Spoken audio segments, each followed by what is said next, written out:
大家好, Cinta Niman Hauma. Semoga kalian selalu dalam keadaan sehat ya.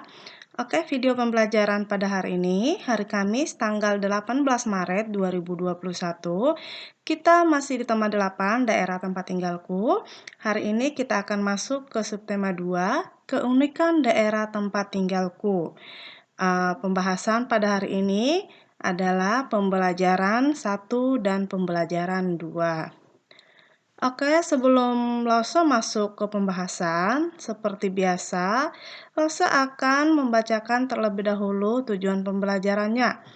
Yang pertama, di muatan bahasa Indonesia, tujuan pembelajarannya adalah siswa dapat menuliskan tokoh-tokoh dalam cerita fiksi. Lalu yang kedua, di muatan IPA, siswa dapat menyebutkan beragam gaya yang terdapat di lingkungan sekitar. Yang ketiga, di muatan SBDP, siswa dapat mengetahui pengertian gerak tari dan menyebutkan berbagai tari kreasi daerah berdasarkan jenisnya. Oke, sekarang kita akan masuk ke pembahasan materi.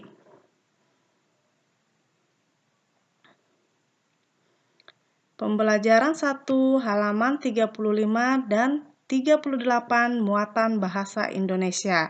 Jadi kita bahas dulu muatan bahasa Indonesia yang ada di halaman 35 dan 38. Menjelaskan tokoh protagonis dan antagonis dalam cerita fiksi.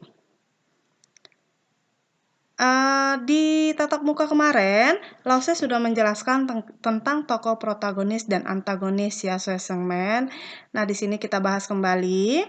Dalam suatu cerita, tokoh dibedakan menjadi dua, yaitu tokoh protagonis dan tokoh antagonis. Tokoh protagonis itu adalah tokoh utama dalam suatu cerita yang menggambarkan watak yang baik dan positif. Ini kemarin Lause sudah jelaskan juga. Jadi, tokoh protagonis itu adalah tokoh yang memiliki sifat baik. Dan yang kedua ada tokoh antagonis. Tokoh antagonis ini adalah tokoh utama dalam cerita yang menggambarkan watak jahat dan negatif.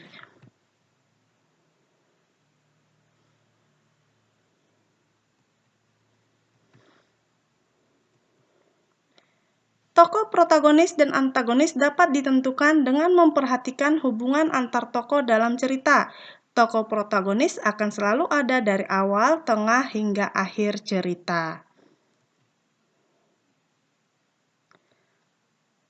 Oke, sekarang kita masuk ke Ayo Berlatih yang ada di halaman 40, muatan bahasa Indonesia.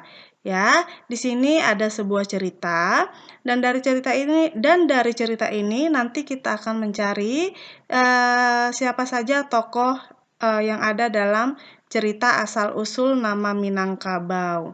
Ya, di sini nanti kita akan cari siapa tokoh protagonisnya dan siapa tokoh antagonisnya. Sebelum kita masuk ke soal-soalnya, Lause akan bacakan terlebih dahulu ceritanya. Lause harap kalian juga bisa baca bukunya ya di Bupena halaman 40 sambil bisa dengar juga Lause membaca. Oke, Lause mulai baca dulu.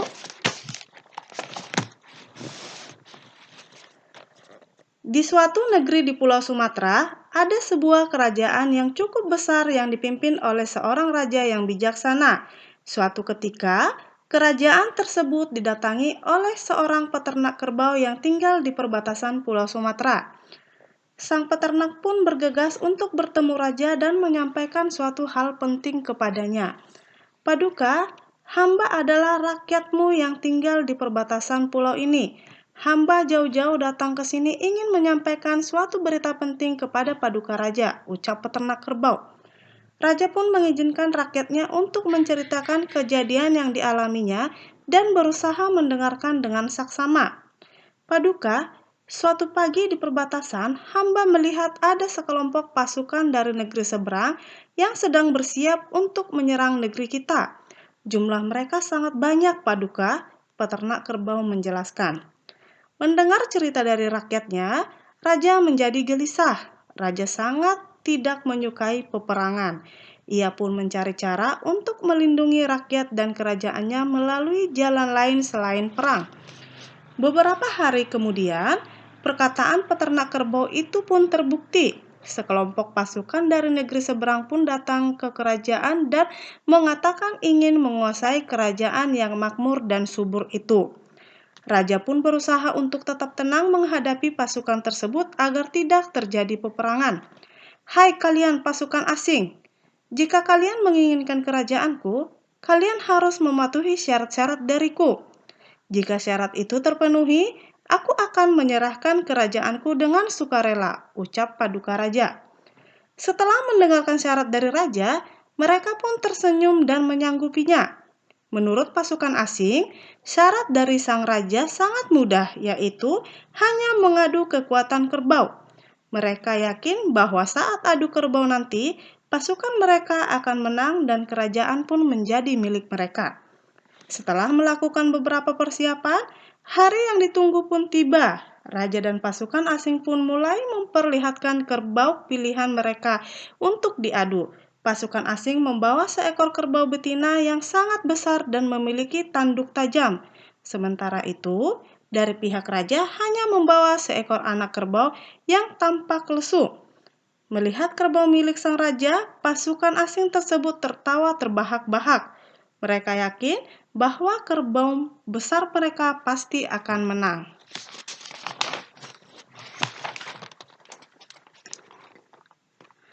Namun, saat adu kerbau dimulai, anak kerbau milik raja langsung menuju kerbau betina milik pasukan asing. Kerbau kecil tersebut tidak menyerang kerbau besar, melainkan hanya menyusu pada kerbau betina tersebut. Ternyata, sang raja sudah merencanakan hal itu. Ia memilih anak kerbau yang kehausan untuk melawan kerbau betina yang besar milik pihak asing. Pihak asing pun sangat terkejut saat melihat kerbau miliknya hanya diam saat anak kerbau itu menyusu padanya. Setelah rasa hausnya hilang, anak kerbau itu meninggalkan kerbau betina yang lemas setelah menyusuinya. Akhirnya, anak kerbau pun dinyatakan sebagai pemenang dalam perlombaan adu kekuatan kerbau. Pasukan asing pun menerima kekalahan mereka dan memutuskan untuk meninggalkan kerajaan tersebut. Sejak kemenangan itu, raja memutuskan untuk menamai negeri tempat kerajaan mereka dengan nama Minangkabau. Kata tersebut diambil dari kata Minang yang berarti menang dan Kabau yang berarti kerbau. Dalam bahasa setempat, jika digabungkan, kata Minangkabau berarti kabau yang menang. Oke, inilah cerita dari asal-usul nama Minangkabau. Nah, dari cerita ini kita akan menjawab pertanyaannya. Soal nomor 1. Siapakah tokoh yang berperan sebagai tokoh protagonis? Tokoh yang berperan sebagai tokoh protagonis adalah raja dan peternak kerbau. Soal nomor 2, siapa tokoh yang berperan sebagai tokoh antagonis? Tokoh yang berperan sebagai tokoh antagonis adalah pasukan asing. Soal nomor 3, bagaimana sikap dari tokoh protagonis? Sifat dari tokoh protagonis yaitu raja, bijaksana, dan tenang. Lalu, sifat peternak kerbau patuh.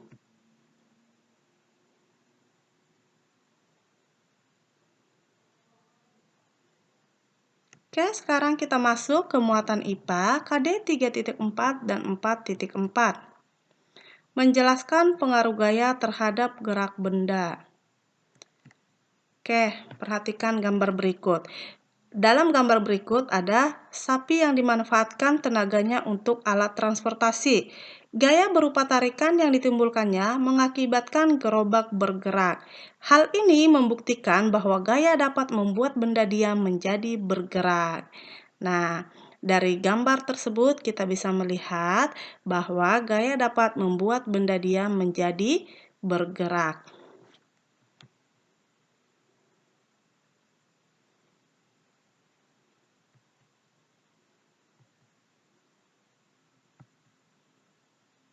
Beberapa contoh gaya dapat mempengaruhi gerak benda. 1.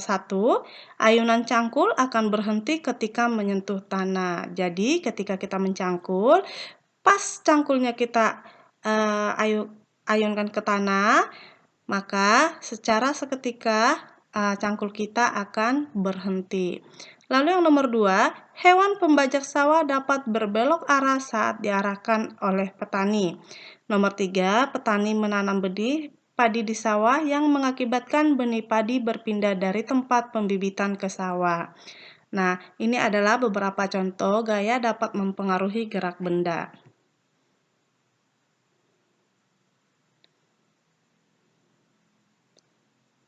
Oke, sekarang kita masuk ke muatan ayo berlatih muatan IPA. Ada di halaman 36. Perhatikan gambar A dan B. Oke, soal nomor 1. Gaya apakah yang terdapat pada kegiatan A dan B? Gaya yang terdapat pada kegiatan A adalah gaya berupa dorongan menggunakan mesin. Lalu, gaya yang terdapat pada kegiatan B adalah gaya berupa dorongan menggunakan tenaga hewan.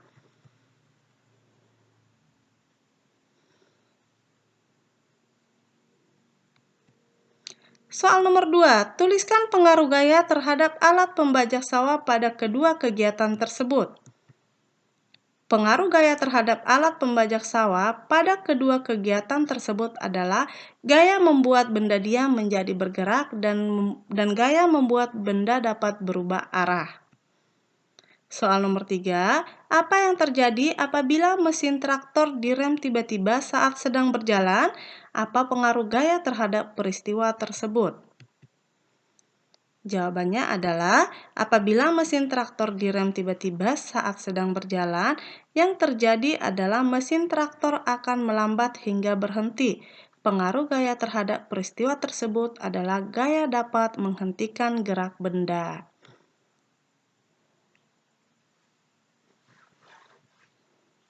Oke, sekarang kita masuk ke pembelajaran 2 halaman 40, masih di muatan IPA KD 3.4. Menjelaskan pengaruh gaya pegas terhadap gerak benda. Gaya pegas juga dapat mempengaruhi gerak benda. Misalnya, pemain basket memanfaatkan gaya pegas dari bola basket. Bola basket dapat memantul jika dijatuhkan. Bola yang semula ke arah bawah akan bergerak dan memantul ke arah atas akibat gaya pegas. Hal ini membuktikan bahwa gaya pegas dapat mempengaruhi gerak benda.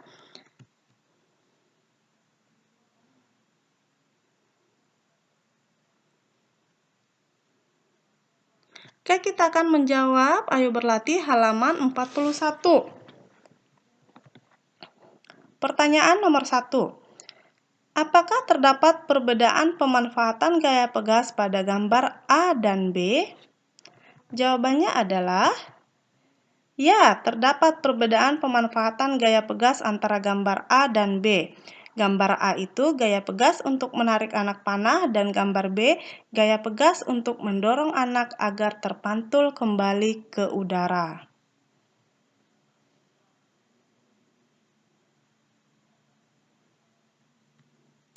Nomor 2, perhatikan gambar A. Pertanyaannya, bagaimana kondisi kecepatan anak panah tersebut saat sebelum dan setelah meninggalkan busur? B-nya, apa pengaruh gaya pegas terhadap anak panah tersebut? Oke, kita jawab yang A dulu. Kondisi kecepatan anak panah tersebut saat sebelum dan setelah meninggalkan busur adalah anak panah yang semula diam kemudian bergerak setelah mendapat gaya pegas dari tali busur. Lalu yang B-nya, pengaruh gaya pegas terhadap anak panah tersebut adalah gaya dapat membuat benda diam menjadi bergerak. Lalu perhatikan gambar B untuk soal nomor 3. Pertanyaannya, benda apa yang menunjukkan pemanfaatan gaya pegas pada gambar? Yang B, mengapa benda tersebut disebut benda pegas? Yang C, apa pengaruh gaya pegas terhadap anak panah tersebut? Oke, lalu saya akan jawab. Yang A, benda yang menunjukkan pada gambar B adalah trampolin. B-nya, benda tersebut disebut benda pegas karena bersifat lentur atau dapat direnggangkan hingga kembali ke ukuran semula. Yang C-nya, pengaruh gaya pegas terhadap anak tersebut adalah gaya dapat mengubah arah gerak benda.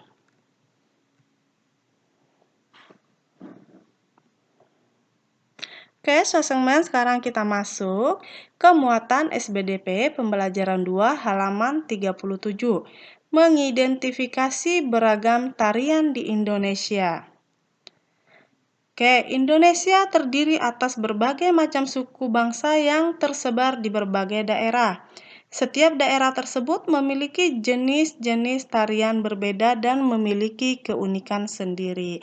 Jadi, Indonesia itu memiliki berbagai macam suku yang berbeda-beda ya. Jadi, setiap suku itu memiliki jenis-jenis tarian yang berbeda dan memiliki keunikan masing-masing. Ya. Nah, perhatikan gambar berikut. Ini adalah tari Reog Ponorogo. Dan ini adalah tari Saman. Lalu di sini ada tari Legong. Ada tari Kuda Lumping. Nah, dari keempat tarian yang Lause tampilkan ini memiliki keunikan masing-masing ya. Jadi dari keempat yang Lause tampilkan ini memiliki keunikan masing-masing. Jadi setiap daerah itu memiliki tariannya masing-masing dan memiliki keunikannya masing-masing ya. Oke, kita akan menjawab. Ayo berlatih halaman 38 muatan SBDP-nya. Nah, di sini kita akan melengkapi tabel berikut. Di sini ada nama tarian, asal daerah, lalu gerakan tariannya.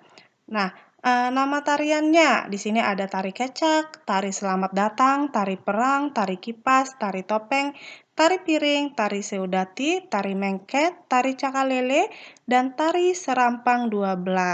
Lalu saya akan bahas jawabannya asal dari nama tarian masing-masing. Jadi, tari kecak itu berasal dari daerah Bali. Gerakan tarinya cepat. Tari selamat datang berasal dari daerah Papua. Gerakan tariannya itu juga cepat. Tari perang berasal dari Maluku Utara. Gerakan tariannya juga cepat. Tari kipas berasal dari Sulawesi Selatan. Gerakan tariannya itu lambat. Tari topeng berasal dari DKI Jakarta, gerakan tariannya itu lambat. Tari piring berasal dari Sumatera Barat, gerakannya itu lambat. Tari seudati dari Aceh, gerakannya cepat. Tari mengket dari Sulawesi Utara, gerakannya lambat. Dan tari cakalele dari daerah Maluku, gerakannya cepat. Dan yang terakhir, tari serampang 12 dari Sumatera Utara, gerakannya cepat. Oke, sekian untuk pembahasan materi kita hari ini, Sesengmen. Sekarang kita masuk ke tugas, yaitu mengerjakan keterampilan proyek, menjelaskan keragaman karakteristik anggota keluarga. Nah, tugas ini ada di halaman 26, muatan PPKN. Jadi, tugasnya adalah keterampilan proyek yang ada di halaman 26, menjelaskan keragaman karakteristik anggota keluarga.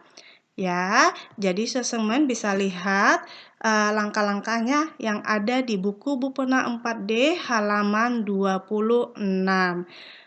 Nah, langsung jelaskan sedikit tentang bagaimana cara mengerjakan tugasnya ini. Nah, di sini kita menjelaskan keragaman karakteristik anggota keluarga.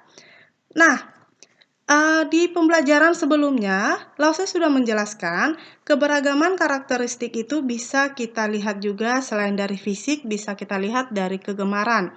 Nah, yang kalian kerjakan di sini adalah jika kalian punya foto papa, foto mama, atau foto kakak, adik, kalian bisa tempel di bukunya. Lalu kalian tulis di sampingnya seperti contoh yang ada di buku, foto gambar aktivitas apa yang dilakukan. Misalnya, papa sedang menyiram, Mama sedang menyiram tanaman. Jadi kalian bisa tempelkan gambarnya, lalu kamu bisa, Suasembada bisa tulis keterangan di sampingnya bahwa, Mama sedang menyiram tanaman. Lalu adik sedang membaca buku, boleh tempel di bukunya, adik sedang membaca buku. Jadi kegemarannya masing-masing ya.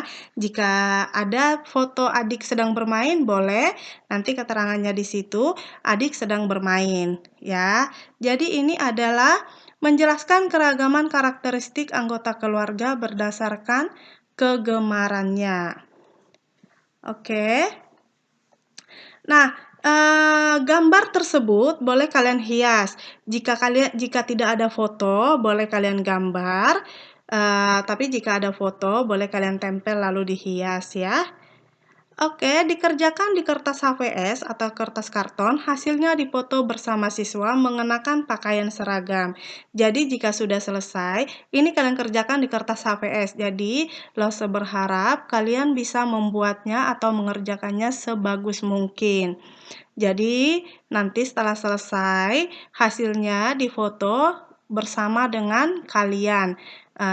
Misalnya, contohnya, gambarnya kalian pegang, lalu kalian difoto. Jadi harus kelihatan, kalian harus kelihatan memegang hasil pekerjaannya. Begitu maksudnya Swesengman ya.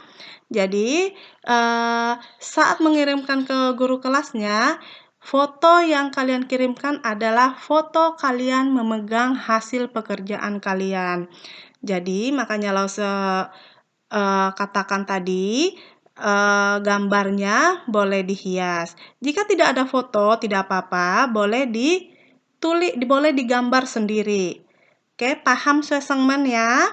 Kalau kurang paham, boleh tanya Lause lagi lewat WA ya. Oke, tugasnya dikumpul pada hari Kamis tanggal 25 Maret 2021. Ya, jadi tugasnya itu 1 minggu. Jadi bisa Lause berharap ini tugasnya lama, Lause kasih waktu 1 minggu. Jadi harap dikerjakan sebagus mungkin ya Swesengman. Sekian pembelajaran pada hari ini. Lause ulangi lagi, jika kalian kurang paham tentang tugas yang Lause berikan, kalian bisa bertanya kepada Lause. Atau kalian bisa WA Lause bilang bahwa kalian belum mengerti. Nanti Lause akan jelaskan kembali melalui WA atau nanti Lause akan telepon ya. Oke, Lause berharap kalian selalu dalam keadaan sehat. Selalu dalam lindungan Tuhan. Oke, 谢谢大家，大家再见。